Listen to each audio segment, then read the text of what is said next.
ഈസ്റ്ററാണ്. Happy Easter. എങ്ങനെ നാളത്തെ പരിപാടി? അല്ല, നാളെ ഇന്ന് രാത്രി പാതിരാ കുർബാനയ്ക്ക് പോകുന്നു, ശുശ്രൂഷ ചടങ്ങിൽ പങ്കെടുക്കുന്നു.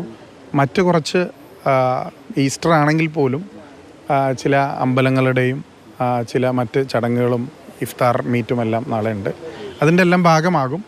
അല്ലാതെ നാളെ ഒരു റിലാക്സ് ഡേ ആണ്. ഇങ്ങനെയുള്ള ചടങ്ങുകളാണല്ലോ കൂടുതൽ ആൾക്കാരെ അടുത്ത് കാണാനുള്ള ഒരു അവസരം കൂടി അല്ലേ? ഒരു പ്രചാരണം വേറൊരു തരത്തിൽ നടത്താനുള്ള ഒരു അവസരമല്ലേ അത്? അല്ല, നമ്മൾ 5 വർഷമായിട്ട് ഈ പ്രവർത്തനങ്ങളുടെ എല്ലാം ഭാഗമാണ്. പക്ഷെ സ്വാഭാവികമായും ഒരു എലക്ഷൻ തൊട്ടടുത്ത് നിൽക്കുമ്പോൾ നമ്മുടെ സഹപ്രവർത്തകർക്ക് എല്ലാ ഇടങ്ങളിലും നമ്മുടെ സാന്നിധ്യം വളരെ അത്യന്താപേക്ഷിതമായ ഒന്നാണ്. അപ്പോൾ പരമാവധി ജനങ്ങളെ കാണുക, അവരോടൊപ്പം സമയം ചെലവഴിക്കുക, പ്രവർത്തകരോടൊപ്പം വിവിധ ഇടങ്ങളിൽ പോവുക എന്നുള്ളതാണ് ഉദ്ദേശം. ഈ തെരഞ്ഞെടുപ്പ് പ്രഖ്യാപിച്ച ശേഷമുള്ള ആദ്യത്തെ ഇടവേളയാണ്. ഇനിയൊരു ഇടവേള ഉണ്ടാവും? വോട്ടെടുപ്പിന് മുമ്പില്ല.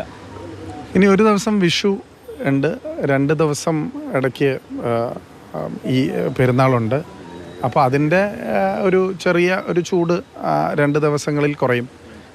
പക്ഷേ എങ്കിലും ക്യാമ്പയിന് ഉപകാരപ്രദമായ രീതിയിൽ അതെല്ലാം മാറ്റുക എന്നുള്ളത് തന്നെയാണ് നമ്മൾ ഉദ്ദേശിക്കുന്നത്.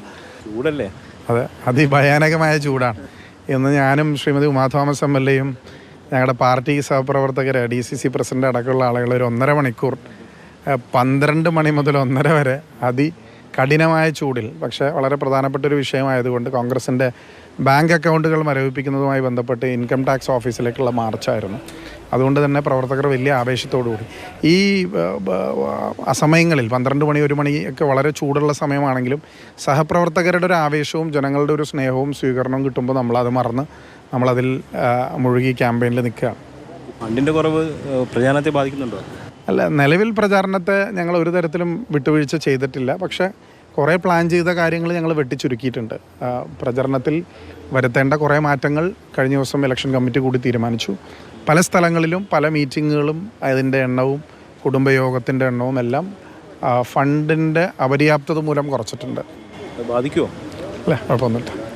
അതാണ് ആത്മവിശ്വാസം. ഫണ്ട് ഇല്ല എന്നുള്ളത് പാർട്ടി നേരിടുന്ന ഒരു പ്രശ്നമാണ്. പക്ഷേ അതൊന്നും പ്രചാരണത്തെ ബാധിക്കില്ല. പൂർണ്ണ ആത്മവിശ്വാസത്തോടെയാണ് ഐ.വി. മുന്നോട്ട് അടുത്ത ഈസ്റ്ററിനും MP ആയിട്ട് തുടരും എന്നുള്ള ആത്മവിശ്വാസമാണ് അദ്ദേഹത്തിന്. വിനു പാമ്പയ്ക്കൊപ്പം S. അരുൺ ശങ്കർ, മാതൃഭൂമി ന്യൂസ്, കൊച്ചി.